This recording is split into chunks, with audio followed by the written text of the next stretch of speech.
एक साधु महाराज जी रामायण कथा सुना रहे थे। लोग आते और कथा का आनंद लेते। उन साधु महाराज जी का एक नियम था।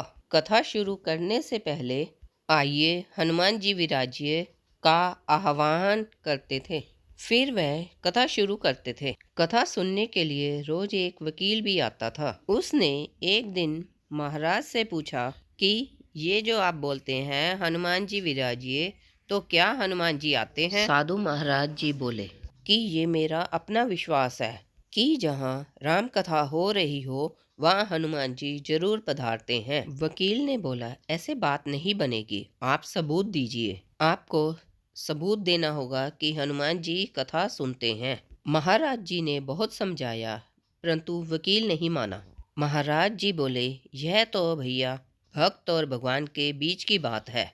आप कहो तो मैं कथा करना बंद कर देता हूँ, जहाँ आप कथा में आना छोड़ दीजिए। पर वकील नहीं माना। वह बोला कि आप कई दिनों से दावा करते आ रहे हैं, इसलिए महाराज आपको साबित करना होगा कि हनुमान जी कथा सुनते हैं। जब महाराज के समझाने पर वकील नहीं माना तो हार कर महाराज बोले, हनुमान जी है या नहीं इसका सबूत कल दूंगा। जिस गद्दी पर मैं हनुमान जी को विराजने के लिए कहता हूँ वो गद्दी आप घर ले जाइए। कल गद्दी लेकर आना और मैं कथा शुरू होने से पहले जैसे बोलता हूँ हनुमान जी विराजिए वैसे कहूँगा।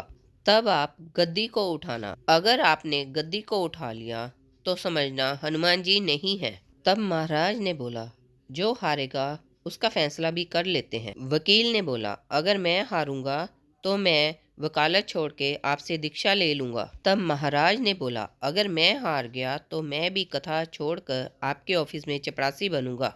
अगले दिन पंडाल में काफी भीड़ हो गई। तब महाराज ने मंगलाचार किया और बोले, हनुमान जी पधारिए। तब महाराज मनी मन बोले, हे प्रभु, आज मेरा प्रश्न नहीं परंतु रघुकुल की रीति की परंपरा का सवाल है। मैं तो एक साधारण आदमी हूँ, मेरी भक्ति की लाज रखना। फिर वकील से बोले, आकर गद्दी उठाओ। उन्होंने गद्दी को उठाने के लिए हाथ बढ़ाया पर वो गद्दी को स्पर्श भी नहीं कर सके। वकील ने बार बार कोशिश की। वकील साहब पसीनो पसीना हो गए। वह महाराज के चरणों में गिर गए और बोले, मैं गद्दी को उठाना तो दूर उसे छू भी नहीं सका। मैं अपनी हार मानता हूँ। कहते हैं श्रद्धा और भक्ति के साथ की गई आराधना में बहुत शक्ति होती है। मानो तो भगवान है, मानो तो पत्थर। भक्त के भाव से उसमें प्राण प्रतिष्ठा होती है।